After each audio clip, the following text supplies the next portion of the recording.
ఒక్క లేఖ తెలంగాణ రాజకీయాలను మొత్తం కదిలించింది. 3 పార్టీలు ఒకరిపై ఒకరు దుమ్మెత్తి పోసుకుంటున్నాయి. ఆ కవిత లేఖ ఉన్నదెవరు, కవిత వెనుక ఉన్నదెవరు? మాజీ ముఖ్యమంత్రి, తెలంగాణ ఉద్యమ నాయకుడు, బీఆర్ఎస్ అధినేత కేసీఆర్ కూతురుగా కవిత రాజకీయాలు ఎంట్రీ ఇచ్చారు. ఆ తర్వాత ఆమె నిజామాబాద్ ఎంపీగా గెలిచారు. దానికంటే ముందు తెలంగాణ జాగృతి పేరుతో బతుకమ్మను విశ్వవ్యాప్తం చేసిన ఘనత కూడా ఆమెకుంది. అయితే ఎంపీగా ఓడిపోయిన తర్వాత కవితను ఎమ్మెల్సీ చేయడమే వివాదాస్పదమైంది. ఆ తర్వాత ఎమ్మెల్సీ పదవి కాలం ముగిసి మళ్ళీ ఎమ్మెల్సీగా చేయడం ఇంకా వివాదంగా మారింది. ఆ తర్వాత కొద్ది రోజులుగా కవిత వ్యవహార శైలి అనేది, అంటే అధికారం కోల్పోయిన తర్వాత, బీఆర్ఎస్ అధికారం కోల్పోయిన తర్వాత కవిత వ్యవహార శైలి కొంత వివాదాస్పదమైంది. దానికంటే ముందు లిక్కర్ స్కామ్, ఢిల్లీ లిక్కర్ స్కామ్లో కవిత పేరు మార్మోగింది. ఆమె జైలుకు కూడా వెళ్ళి వచ్చారు. జైలుకు వెళ్ళి వచ్చిన వాళ్ళంతా సీఎంలు అవుతున్నారని అనుకున్నారేమో, కానీ మొత్తానికి కవిత కూడా ఆ దిశగానే అడుగులు వేస్తున్నట్లు గత కొద్ది రోజులుగా ప్రచారం జరుగుతుంది. కవిత కొత్త పార్టీ పెట్టబోతున్నారు. దీనికి సంబంధించి గ్రౌండ్ వర్క్ చేస్తున్నారు. ఆ పార్టీ నినాదంగా బీసీ నినాదం ఉండబోతుంది. బీసీలకు పెద్దపీట వేయబోతున్నారు కవిత. ఆ పార్టీ పేరు కూడా ఈరోజు, అంటే నిన్నటి లేఖ తర్వాత ఈరోజు ఉదయం నుంచి కూడా కవితకు అత్యంత సన్నిహితంగా ఉండే వర్గాలు చెప్తున్న ప్రకారం ఆ పార్టీ పేరు కూడా ఖరారు చేసేసారు వాళ్ళు. దాని పేరు టీఆర్ఎస్ బీఆర్ఎస్ రెండూ కలిసి వచ్చేలా టీబీఆర్ఎస్ అని పెట్టబోతున్నట్లు ప్రచారం జరుగుతుంది. అది ఎంతవరకు వాస్తవం అనేది కాసేపట్లో అమెరికా నుంచి శంషాబాద్ ఎయిర్పోర్ట్లో కవిత ల్యాండ్ కాబోతున్నారు. కవిత ల్యాండ్ అయ్యాక అక్కడ ఇప్పటికే తెలంగాణ జాగృతిని గత కొన్నేళ్లుగా నడుపుతున్న కవిత ఆ జాగృతి కార్యకర్తలందరికీ ఎప్పుడైతే నిన్న లేఖ రిలీజ్ చేశారో, ఆ లేఖ రిలీజ్ అయిన కాసేపటికే జాగృతి అన్ని గ్రూపుల్లో కూడా రేపు ఉదయం కవిత రాబోతున్నారు, మీరంతా శంషాబాద్ ఎయిర్పోర్టుకు రండి అంటూ వాళ్ళందరికీ ఎస్ఎంఎస్లు వెళ్ళాయి. జాగృతి కార్యకర్తలు కూడా ఒకరొకరు చేరుకుంటున్నారు. అంటే ఒక రకంగా కవిత నిన్న కేసీఆర్కు రాసిన లేఖ అనేది వివాదాస్పదమైంది. అది బీఆర్ఎస్కు వ్యతిరేక లేఖగా ప్రచారం అవుతుంది. కాబట్టి ఎంతమంది కవిత పిలుపుకు స్పందించి జాగృతి మాది బీఆర్ఎస్ కాదని కవిత దగ్గరికి వెళ్ళబోతున్నారు? అసలు అక్కడికి వెళ్ళేది ఎవరు, నాయకులు ఎవరు? కవిత లిక్కర్ స్కామ్లో అరెస్ట్ అయిన సందర్భంగా కొంతమంది నాయకులు అక్కడికి వెళ్ళారు. దేవిప్రసాద్, క్రాంతి కిరణ్, ఎర్రోల శ్రీనివాస్ ఇలాంటి నాయకులు కొంతమంది అక్కడ కనిపించారు. ఇప్పుడు అలా బీఆర్ఎస్ నాయకులు ఎవరైనా శంషాబాద్ ఎయిర్పోర్ట్లో కనిపించబోతున్నారా? కనిపిస్తే వారి స్టాండ్ ఏంటి? కవిత బీఆర్ఎస్కి అటాచ్ అయి ఉందా? దారం తెగిపోయిందా? బీఆర్ఎస్తో ఉన్న బంధం తెగిపోయిందా? కవిత పెట్టబోయే పార్టీ మాత్రం టీబీఆర్ఎస్ అంటూ ఉదయం నుంచి చర్చ జరుగుతుంది. ఇందులో టీఆర్ఎస్ వస్తుంది, బీఆర్ఎస్ వస్తుంది. ఇంతకీ టీబీఆర్ఎస్ అంటే కవిత అనుచరులు కొంతమంది చెప్తున్న ప్రకారం తెలంగాణ బహుజన రాష్ట్ర సమితి పేరు కూడా ప్రకటించేశారు. అంటే బహుజనులు బీసీల నినాదం తీసుకుంది కాబట్టి ఆ పేరుతో పార్టీ పెట్టబోతున్నారని కవితకు అత్యంత సన్నిహితంగా ఉండే కొంతమంది చెప్తున్న మాట ఇది. అంతర్గతంగా చర్చ జరుగుతుంది. ఇలా ఎంతవరకు వాస్తవం ఉంది కవిత తేల్చాలి. అయితే ఆమె రాష్ట్ర 6 పేజీల లేఖ మాత్రం తెలంగాణ రాజకీయాల్లో ప్రకంపనలు రేపింది. ఈ రోజంతా కూడా అటు బీఆర్ఎస్ కీలక నాయకులు ఎవరూ దీనిపై రియాక్ట్ కాకపోగా, అంటే హరీష్ రావు, కేటీఆర్, కేసీఆర్ వీళ్ళు ముగ్గురు కీలక నాయకులు ఎవరు రియాక్ట్ కాలేదు. ప్రెస్ మీట్ పెడితే దాసరి శ్రావణ్ దీనిపై అంటి ముట్టనట్టు స్పందించారు ఎమ్మెల్సీ శ్రావణ్ గారు. అయితే కాంగ్రెస్, బీజేపీ కీలక నేతలంతా దీనిపై ఎదురుదాడి చేశారు. కవిత లేఖ వెనుక బీఆర్ఎస్ ఉందని కాంగ్రెస్ ఉందని బీఆర్ఎస్. కాంగ్రెస్ నేతలు మంత్రులు పొన్నం ప్రభాకర్, కోమటిరెడ్డి వెంకటరెడ్డి రియాక్ట్ అయ్యారు దీనిపై. అంతేకాదు కేంద్ర మంత్రులు కిషన్ రెడ్డి, బండి సంజయ్ కూడా రియాక్ట్ అయ్యారు. ఎంపీ రఘునందన్ అయితే మరో అడుగు ముందుకేశారు. కవిత పార్టీ పెట్టబోతుంది, దీని వెనుక రేవంత్ రెడ్డి ఉన్నాడు. ఆ పార్టీ ఏదైతే షర్మిల పార్టీ తెలంగాణలో పెట్టారో ఆ తర్వాత కాంగ్రెస్లో విలీనమైందో, ఆ తర్వాత కవిత పార్టీ పెట్టబోతుంది, అది కాంగ్రెస్లో తర్వాత విలీనం కాబోతుంది అంటూ కూడా జోసి అని చెప్తూ రఘునందన్ కూడా రియాక్ట్ అయ్యారు. మొత్తానికి ఇది తెలంగాణ రాజకీయాల్లో ప్రకంపనలు చెప్తుంది. దీనిపైనే చర్చిద్దాం. డిబేట్లో మనకు జరుగుతున్నారు బీజేపీ నుంచి ఆ పార్టీ అధికార ప్రతినిధి విఠల్ గారు. తెలంగాణ ఉద్యమంలో కూడా చాలా కీలకంగా ఉన్నారు. కవితతో కలిసి కూడా తెలంగాణ ఉద్యమ కార్యక్రమాల్లో, ఉద్యమ కార్యాచరణలో పాల్గొన్న నాయకుడిగా విఠల్కి అందరికీ తెలిసిన ఉద్యోగ సంఘ నాయకుడు. అటు బీఆర్ఎస్ నుంచి కూడా తాతా మధు మనకు లైవ్లో జాయిన్ అవుతారు కాసేపట్లో. కాంగ్రెస్ పార్టీ నుంచి వేములవాడ ఎమ్మెల్యే ఆది శ్రీనివాస్, ప్రభుత్వ విప్ కూడా వారు కూడా జాయిన్ అవుతారు. దానికంటే ముందు ఈరోజు బీజేపీ, కాంగ్రెస్ నేతలు కవిత లేఖపై ఏమన్నారో ఒకసారి చూద్దాం. డాటర్ మధ్యలో జరిగినటువంటి ఉత్తరానికి అంత ప్రాధాన్యత ఇవ్వాల్సిన అవసరం లేదు. ఇది మునిగిపోతున్నటువంటి పార్టీలో ఈ రకమైనటువంటి సంఘటనలు జరగడం మామూలే. ఎందుకంటే అసలు కుటుంబ పార్టీలే దేశానికి ప్రమాదం. కుటుంబ పార్టీలు ఉంటేనే ఈ రకమైనటువంటి పరిస్థితులు వస్తాయి. డాటర్ ఉత్తరం ఒక డ్రామా, అందులో ఏ కంటెంట్ లేదు. నేను చదివింది అది. మరి ఆ కంటెంట్ ఏందో నాకైతే అర్థం కాలేదు. ఆ ఉత్తరం ఎందుకు రాసిందో అర్థం కాలేదు. డాటర్ మధ్యలో మాటలు లేవన్న విషయం ఇప్పుడే తెలిసింది. కవిత కాంగ్రెస్ ఫోల్డ్లోకి ఏమైనా వెళ్ళినటువంటి అవకాశం కనబడుతుందా? రాష్ట్ర ముఖ్యమంత్రి గారితో లేదా రాష్ట్ర ముఖ్యమంత్రి గారే కావాలని కవితతోటి ఉత్తరాలు రాయించినారు. ఎందుకంటే కవిత ఉత్తరం రాసిన 2వ తారీఖు రోజే ఈ ఉత్తరం కాంగ్రెస్ పార్టీకి సంబంధించిన ఒక టీవీ ఛానల్లో ఒక పేపర్ లోపల ప్రముఖంగా కనిపించింది.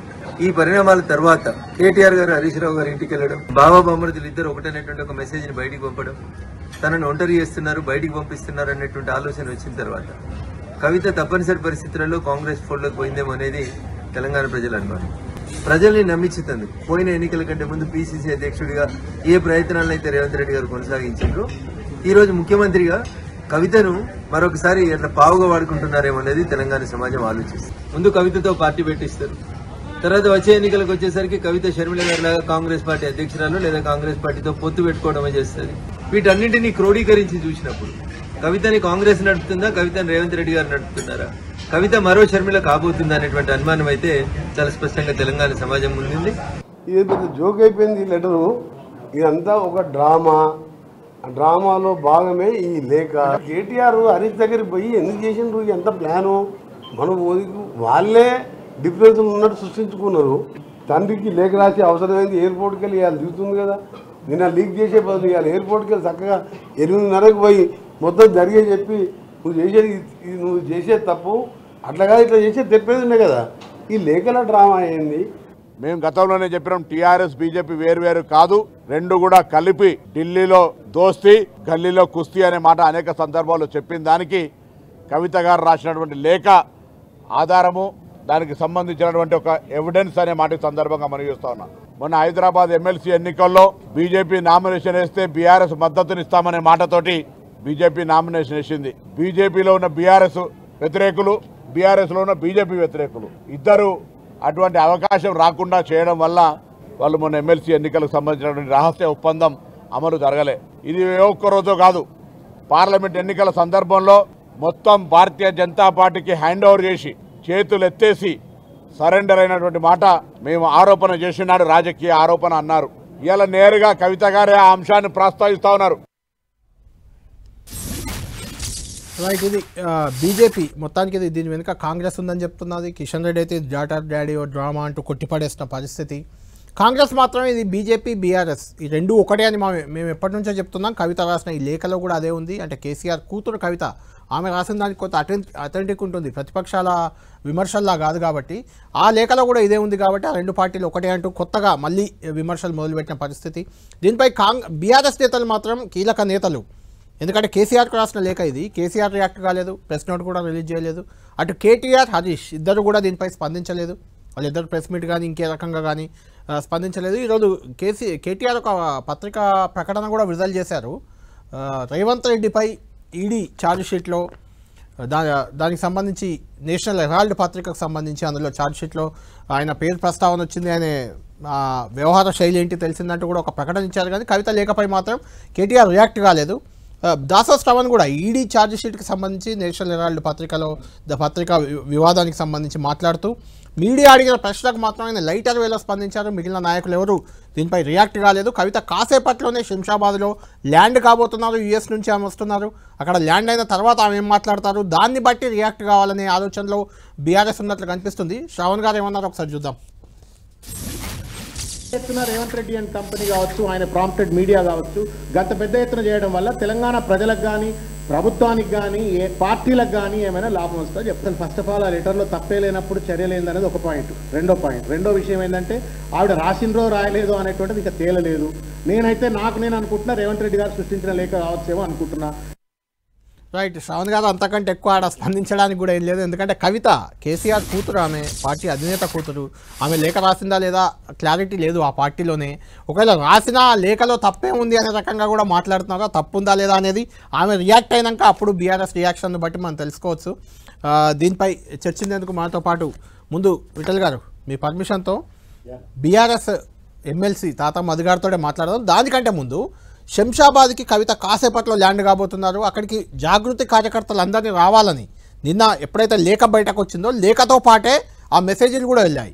మొత్తం మంది అక్కడికి చేరుకోవాలని. అక్కడ ఎంతమంది చేరుకున్నారు, ఎంతమంది అక్కడికి వచ్చారు, బీఆర్ఎస్కి వ్యతిరేకంగా ఈ లేఖ ప్రచారం జరుగుతున్న నేపథ్యంలో కేసీఆర్ మీదనే క్వశ్చన్ చేస్తూ కవిత లేఖ రాసిన నేపథ్యంలో బీఆర్ఎస్ నాయకులు ఎవరైనా అక్కడికి వెళ్ళారా, వెళ్తున్నారా, అక్కడ పరిస్థితి ఏంటి ఒకసారి చూద్దాం. కర్ణాకర్ అక్కడ మనకు అందుబాటులో ఉన్నారు మా ప్రతినిధి. కర్ణాకర్ ఏంటి, శంషాబాద్లో ఎలాంటి పరిస్థితి ఉంది, కవిత ఎప్పుడు ల్యాండ్ కాబోతున్నారు, అక్కడికి నాయకులు ముఖ్యంగా తెలంగాణ జాగృతి కార్యకర్తల్ని అక్కడికి రావాలంటూ నిన్నటి నుంచే ఎస్ఎంఎస్లు చాలా పెద్ద ఎత్తున వెళ్ళాయి, మనకు కూడా సమాచారం ఉంది. జాగృతి కార్యకర్తలు వచ్చారా అక్కడికి? ఎందుకంటే కవిత కేసీఆర్ పైనే లేఖ రాసిన నేపథ్యంలో బీఆర్ఎస్ వాళ్ళైతే ఎవరు అక్కడికి వచ్చే పరిస్థితి అయితే కనిపించట్లేదు. బీఆర్ఎస్ నాయకులు ఎవరైనా వచ్చారా, జాగృతి వాళ్ళు వచ్చారా, అసలు అక్కడ పరిస్థితి ఎలా ఉంది, కవిత ఎప్పుడు ల్యాండ్ కాబోతున్నారు? ఎస్ కళ్యాణ్, ఇప్పుడిప్పుడే తెలంగాణ జాగృతి కార్యకర్తలు నేతలు శంషాబాద్ ఎయిర్పోర్ట్కు చేరుకుంటున్న పరిస్థితిని మనం చూస్తున్నాం. కవిత సరిగ్గా 7:30కి శంషాబాద్ ఎయిర్పోర్ట్లో ల్యాండ్ అవుతారు. ఆ తర్వాత ఇమిగ్రేషన్ చెకింగ్ దానికి ఒక 15 నుంచి 20 నిమిషాలు సమయం పట్టే అవకాశం కనిపిస్తుంది. కాబట్టి కవిత ఎయిర్పోర్ట్ నుంచి బయటకు 7:45, 7:50 ఆ ప్రాంతంలో వచ్చే అవకాశం కనిపిస్తుంది. మనం చూస్తున్నాం ఉదయం నిన్నటి నుంచి కూడా, నిన్న సాయంత్రం నుంచి కూడా కవిత బీఆర్ఎస్ అధినేత మాజీ ముఖ్యమంత్రి కేసీఆర్కు రాసిన లేఖ పెద్ద సంచలనంగా మారింది. బీఆర్ఎస్లో ఈ అంశం కలకలం రేపుతుంటే రాజకీయ వర్గాల్లో మాత్రం కొంత ఆసక్తి రేపుతున్న పరిస్థితిని మనం చూస్తున్నాం. నిజంగా ఆ లేఖ కవితే రాసిందా అన్నది మాత్రం ఇప్పటికీ వరకు కూడా క్లారిటీ లేదు. ఎందుకంటే అధికారికంగా లేఖపై బీఆర్ఎస్ నేతలు ఎవరు కూడా అధికారికంగా స్పందించలేదు. ముఖ్యంగా బీఆర్ఎస్, ముఖ్యంగా కేసీఆర్ కావచ్చు, హరీష్ రావు కావచ్చు, లేదంటే కేటీఆర్ కావచ్చు, ముఖ్యంగా ఎవరు దీనిపై మాట్లాడే పరిస్థితి కనిపించట్లేదు. ఎందుకంటే క్లారిటీ లేదు, అది కవితే రాసిందా లేకపోతే సడన్గా ఎవరైనా రాసి దీన్ని ప్రచారం చేస్తున్నారన్నది ఇంకా క్లారిటీ లేదు. కాబట్టి బీజేపీ నేతలు చాలా స్పష్టంగా ముఖ్యమంత్రి కేసీఆర్ ఈ నాటకం ఆడిస్తున్నారు, ముఖ్యమంత్రి కేసీఆర్ దీనిపై లేఖ సృష్టించారని చెప్పి కూడా బీజేపీ నేతలు ఆరోపిస్తున్న పరిస్థితిని మనం చూస్తున్నాం. కాబట్టి మనతో పాటు కొంతమంది తెలంగాణ జాగృతి నేతలు మనతో పాటు కొంతమంది ఉన్నారు. ఏంటంటే కవిత లేఖ పెద్ద సంచలనం సృష్టిస్తుంది. నిజంగా ఆ లేఖ కవిత రాసిందని మీరు అనుకుంటున్నారా? మీరు చెప్పండి, లేఖ కవిత రాసింది అనుకుంటారా? అంటే ఇది మనకు స్పష్టంగా అర్థమవుతుంది. జాగృతి నేతలు ఎవరు మాట్లాడట్లేదంటే ఇంకా ఎవరికి కూడా దీనిపై క్లారిటీ లేదు. నిజంగా కవిత లేఖ రాసిందని మాట్లాడితే ఓ ఇబ్బంది వస్తుంది, ఆమె రాయలేదంటే ఓ ఇబ్బంది వస్తుంది. కాబట్టి అధికారికంగా ఇంకా పెద్ద నేతలు ఎవరైతే కేటీఆర్, హరీష్ రావు లాంటి వాళ్ళే ఈ లేఖపై స్పందించట్లేదు. కాబట్టి చిన్న నేతలు, జాగృతి నేతలు కూడా స్పందించే అవకాశం లేదు. దీనిపై స్పందించాల్సింది, దీనిపై క్లారిటీ ఇవ్వాల్సింది ఖచ్చితంగా ఎమ్మెల్సీ కవితని. కాబట్టి మరి ఎయిర్పోర్ట్ చేరుకుంటారు కాబట్టి ఆమె మీడియాతో కూడా మాట్లాడే అవకాశం ఉంది. కాబట్టి ఆమె ఏం చెప్పబోతుంది, ఆమెనే రాసిందని చెప్తారా? ఒకవేళ రాస్తే ఎందుకు రాయాల్సి వచ్చింది? బీఆర్ఎస్ బహిరంగ సభ సిల్వర్ జూబ్లీ సభలోని అంశాలను ఎందుకు ప్రస్తావించాల్సి వచ్చింది? కేసీఆర్ వైఖరిపై ఆమె సందేహాలు ఎందుకు వ్యక్తం చేయాల్సి వచ్చింది? ఇటువంటి అంశాలన్నిటిపైన కవిత క్లారిటీ ఇచ్చే అవకాశం కనిపిస్తుంది. కళ్యాణ్, అంటే కర్ణాకర్, ఇప్పుడు కవిత మద్దతుదారులే తెలంగాణ జాగృతి కార్యకర్తలు. కవిత ఏ లైన్ తీసుకున్నా ఆ లైన్లో వెళ్ళడానికి సిద్ధపడ్డోళ్ళే. వాళ్ళు ఎంతమంది వచ్చారు అక్కడికి? పెద్దగా అయితే జనం కనిపించట్లేదు. ప్రతి ఒక్క తెలంగాణ జాగృతి కార్యకర్తలు రావాలని అన్ని జిల్లాల జాగృతికి సమాచారం అయితే పంపారు. అంటే ఈ లేఖ కొంచెం బీఆర్ఎస్ యాంటీగా ఉండడం వల్ల అంటీ ముట్టనట్టు ఉంటున్నట్లు అనుకోవాలి. ఎందుకంటే ఇప్పుడు వాళ్ళు రియాక్ట్ కూడా అవ్వట్లేదు. అది కవిత రాసిన లేఖ అనడంలో పెద్దగా సందేహం లేదు. అయినా వాళ్ళు రియాక్ట్ అవ్వడానికి సిద్ధంగా లేరు. ఎందుకు అంటే కవిత రియాక్ట్ అవుతారా వచ్చాక? ఖచ్చితంగా కవిత రియాక్ట్ అయ్యే అవకాశం కనిపిస్తుంది. మీడియాతో ఆమె మాట్లాడే ఛాన్స్ కూడా ఉంది. ఇక మీరు ఇందాక చెప్పినట్టు కొంత ఇది బీఆర్ఎస్కు వ్యతిరేకంగా, అది కూడా బీఆర్ఎస్ అధినేత మాజీ ముఖ్యమంత్రి, అందులో కవిత సొంత తండ్రి కేసీఆర్కి ఆమె లేఖ రాశారు. ఆ లేఖలో ఆయన మైనస్ పాయింట్లు, ప్లస్ పాయింట్లు ప్రస్తావించారు. అందులో మొత్తం 25 అంశాలను కవిత ప్రస్తావిస్తే అందులో 8 అంశాలు మాత్రమే కేసీఆర్కు సానుకూలంగా అందులో ప్రస్తావించినట్టు తెలుస్తుంది. 17 అంశాలను కేసీఆర్ వైఖరిని తప్పుపడుతూ కేసీఆర్ యొక్క నెగిటివ్ పాయింట్స్ అన్ని కూడా ఆమె ప్రస్తావించిన పరిస్థితిని మనం చూస్తున్నాం. కాబట్టి ఇటువంటి సమయంలో ఎందుకు ఈ అంశంపై చర్చించాలి, ఎందుకు ఈ అంశంపై మాట్లాడాలని చాలామంది వెనకడుగు వేస్తున్నట్టు అందులో భాగంగానే ఉదయం నుంచి కూడా మీడియా చాలా సందర్భాల్లో కేటీఆర్ను కానీ, హరీష్ రావును కానీ ఈ అంశంపై ప్రస్తావించే సందర్భంలో వాళ్ళు ఈ అంశంపై రియాక్ట్ కాకుండా దాటవేసిన పరిస్థితిని మనం చూస్తున్నాం. దాంతోపాటు ప్రతి అంశానికి కేటీఆర్ కానీ, హరీష్ రావు కానీ ప్రతి చిన్న అంశానికి ట్విట్టర్లో స్పందిస్తూ వస్తున్న పరిస్థితిని మనం చూస్తున్నాం. ఒకవేళ వాళ్ళు స్పందించాలనుకుంటే ఈ లేఖ పైన వాళ్ళు ఇప్పటికే ట్వీట్ చేసి ఉండాల్సింది, కానీ వాళ్ళు ట్వీట్ కూడా చేయలేదు, మీడియాతో మాట్లాడడానికి కూడా ఇష్టపడలేదంటే ఈ అంశం ఇంకా కొంత బీఆర్ఎస్ పార్టీలో కొంత గాలి దుమారం రేగుతుంది. కాబట్టి ఈ లేఖ కవిత రాసిందా లేదా, ఆమె రాస్తే కనుక ఎందుకు రాయాల్సి వచ్చింది, ఈ అంశాలను ఎందుకు ప్రస్తావించాల్సి వచ్చింది, ఇటువంటి అంశాలన్నీ కూడా కవిత స్వయంగా క్లారిటీ ఇచ్చిన తర్వాతనే అవకాశం కనిపిస్తుంది. కళ్యాణ్, కవిత రియాక్ట్ అయిన తర్వాతే బీఆర్ఎస్ పరంగా నేతలు కానీ ఎవరు కానీ రియాక్ట్ అయ్యే అవకాశం కనిపిస్తుంది. అయితే జాగృతి కార్యకర్తలకు రమ్మని సమాచారం వచ్చిందా? కనీసం అక్కడికి రమ్మని వచ్చిందా? వాళ్ళు ఎందుకు వచ్చారు? కవితకు స్వాగతం పలకడానికి ఎంతమంది వచ్చారు? ఎలా ఉన్నారు? ఏమైనా మాట్లాడే అవకాశం ఉందా? చూడండి, వాళ్ళతో మళ్ళొకసారి ట్రై చేయండి. ఖచ్చితంగా అంటే మనం చూస్తున్నాం నిన్న కవిత ఎయిర్పోర్ట్కు వస్తుందనే సమాచారం అందరి జాగృతి కార్యకర్తలకు అందించారు. దాంతోపాటు ప్రతి ఒక్కరు ఇక్కడికి చేరుకోవాలి, కవితకు స్వాగతం పలకాలని చెప్పి ఇంటర్నల్ మెసేజ్ కూడా ఇచ్చినట్టు తెలుస్తోంది. ఇప్పుడిప్పుడే జాగృతి కార్యకర్తలంతా కూడా ఇప్పుడిప్పుడే ఇక్కడికి చేరుకుంటున్నారు. కవితకు ఘనంగా స్వాగతం పలికేందుకు వాళ్ళంతా కూడా ప్రయత్నిస్తున్న పరిస్థితి మనం చూస్తున్నాం. అయితే వాళ్ళు ఎవరు మాట్లాడడానికి మాత్రం ఇష్టపడట్లేదు. ఎందుకంటే ఇది సున్నితమైన అంశం, బీఆర్ఎస్ అంతర్గత విషయం. దాంతోపాటు అధినేత కేసీఆర్ కవిత లేఖ రాసింది కాబట్టి ఈ అంశంపై మాట్లాడితే ఎటువంటి ఇబ్బంది వస్తుందో అన్న దానిపై సందేహం వాళ్ళందరిలో కూడా కనిపిస్తున్న పరిస్థితిని మనం చూస్తున్నాం. కాబట్టి ఇప్పుడిప్పుడే జాగృతి కార్యకర్తలంతా చేరుకుంటున్నారు. అయితే కవిత రావడానికి ఇంకా సమయం దాదాపు ఇంకొక అరగంట మాత్రమే ఉంది. కానీ ఇంకా భారీ ఎత్తున చేరుకోవాల్సిన జాగృతి కార్యకర్తలు మాత్రం అంత పెద్ద ఎత్తున మాత్రం కనిపించట్లేదు. కానీ అంత స్పందన ఏమైనా ఉంటుంది. కొంతమంది మహిళా నాయకులు కూడా కనిపిస్తున్నారు, వాళ్ళతో మాట్లాడడానికి ప్రయత్నించండి. మహిళా నాయకులు ఉన్నారు అక్కడ,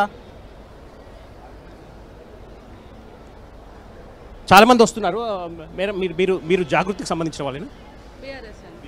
చెప్పండి, కవిత కేసీఆర్కు లేఖ రాయడాన్ని మీరు ఎట్లా చూస్తారు? ఇప్పుడు వస్తుండ్రు కదండి, మాట్లాడతారు అక్కనే ఇంకో 5 నిమిషాలు. మేడం ఎట్లా మాట్లాడతారు? కవితకి ఎట్లా మాట్లాడతారు? మీరేమనుకుంటున్నారు లేఖ రాయడం? అక్క మాట్లాడతారండి. మేము మొత్తం మీద చాలా స్పష్టంగా కళ్యాణ్ మనకు తెలుస్తోంది. ఎవరు కూడా ఈ అంశంపై మాట్లాడడానికి వెనుకడుగు వేస్తున్నారు. ఎందుకంటే కేటీఆర్, హరీష్ రావు లాంటి వాళ్ళే ఇంకా దీనిపై స్పందించలేదు. కాబట్టి తాము స్పందిస్తే బయటికి ఎలా వెళ్తుందో, ఎటువంటి ఇబ్బందులు వస్తాయని చెప్పి చాలా మంది వెనుకడుగు వేస్తున్నారు. కాబట్టి ఖచ్చితంగా దీనిపై మొట్టమొదటి స్పందించాల్సింది, క్లారిటీ ఇవ్వాల్సింది ఎమ్మెల్సీ కవితనే. కాబట్టి కవిత వచ్చాక ఆమె మీడియాతో మాట్లాడాక ఏం చెప్పబోతుంది అన్న దాని తర్వాత దీనిపై స్పందనలు మాకు తెలిసే అవకాశం